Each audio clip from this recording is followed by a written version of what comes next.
Bonjour et bienvenue. Aujourd'hui, on va s'intéresser à un moment clé, un moment vraiment crucial dans une vente, la conclusion. Voilà la grande question. C'est ce moment un peu délicat que tous les vendeurs connaissent bien. Comment on amène un client à prendre sa décision, mais sans jamais avoir l'air d'insister lourdement. Alors, pour bien comprendre, on peut imaginer la vente comme une course automobile. L'idée, ce n'est pas du tout d'appuyer sur l'accélérateur à fond et de forcer les choses. Non, c'est vraiment une question de timing. Il faut sentir le moment parfait pour passer à la vitesse supérieure.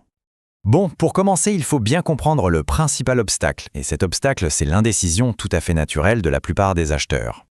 En fait, l'acheteur a toujours une petite peur. La peur de se tromper, de ne pas faire la bonne affaire. Et c'est normal. Le rôle du vendeur, ce n'est donc pas de forcer la main, mais bien d'aider son client à se décider. L'objectif, c'est de déclencher l'achat, mais tout en gardant une porte ouverte si jamais la personne dit non. Du coup, toute la clé, c'est de savoir quand passer à l'action. Un bon vendeur est à l'affût de ce qu'on appelle les feux verts, autrement dit, les signaux d'achat.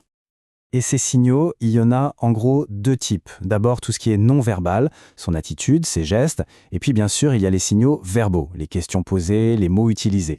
Alors, pour que ce soit plus clair, prenons un exemple concret avec un acheteur, appelons-le Marc. Écoutez bien ce qu'il dit, il commence sa phrase en utilisant le conditionnel. Et ça, c'est un signal verbal super important. Ça montre que Marc est déjà en train de s'imaginer propriétaire. Il ne cherche plus juste des infos, il commence à planifier concrètement les choses. Juste après, Marc enchaîne avec une autre question. Il demande une confirmation sur un point qui a déjà été abordé. Et voilà, encore un feu vert. C'est un grand classique. Ce besoin d'être rassuré, ça veut dire que la décision finale est vraiment proche.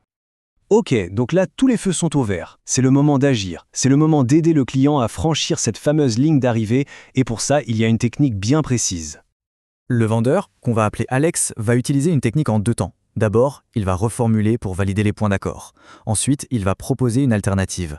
Et ça permet de ne jamais poser la question un peu frontale « alors, on l'achète ?» Première étape donc. Alex résume et verrouille tout ce sur quoi ils sont tombés d'accord. C'est une façon de poser des bases solides avant de conclure. Et juste après, au lieu de poser une question à laquelle on peut répondre par oui ou par non, il propose un choix. Un choix entre deux options qui, dans tous les cas, mènent à une vente. C'est très malin parce que ça déplace complètement le débat dans la tête du client. La question n'est plus « est-ce que j'achète ?», mais « comment est-ce que j'achète ?»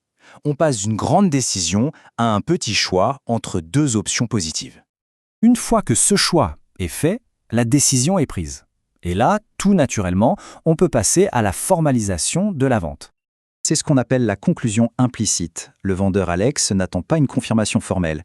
Il considère la vente comme faite et il enchaîne directement sur l'action en sortant le bon de commande, par exemple. Ça rend la transition vers l'administratif complètement normale et fluide. Et c'est aussi là qu'il y a une petite fenêtre de tir, très courte mais très intéressante, pour la vente additionnelle. Le timing est crucial. Il faut la proposer après que le client ait dit oui dans sa tête, mais avant qu'il ait physiquement payé. C'est le moment parfait. Attention, ce n'est pas encore fini. La vente, ce n'est pas juste une signature sur un papier. La toute dernière étape est essentielle. Il faut sécuriser la relation client. Qu'est-ce que ça veut dire ? D'abord, on rassure le client. On le félicite pour son choix. Ensuite, on ne revient surtout pas sur les arguments pour éviter qu'il commence à douter. Et enfin, on prépare l'avenir. On fixe le prochain contact, comme l'appel pour la livraison. Bref, on termine sur une note super positive. Et tout ça nous ramène à la philosophie de départ, qui est finalement assez simple. Le vrai rôle d'un vendeur, ce n'est pas de forcer une vente, c'est d'aider quelqu'un à prendre une décision. C'est un service, un accompagnement. Ce qui amène à une question un peu plus large, pour finir. Ce principe-là, d'aider à la décision plutôt que de forcer un choix. Dans quelles autres situations de la vie de tous les jours est-ce qu'on pourrait l'appliquer ?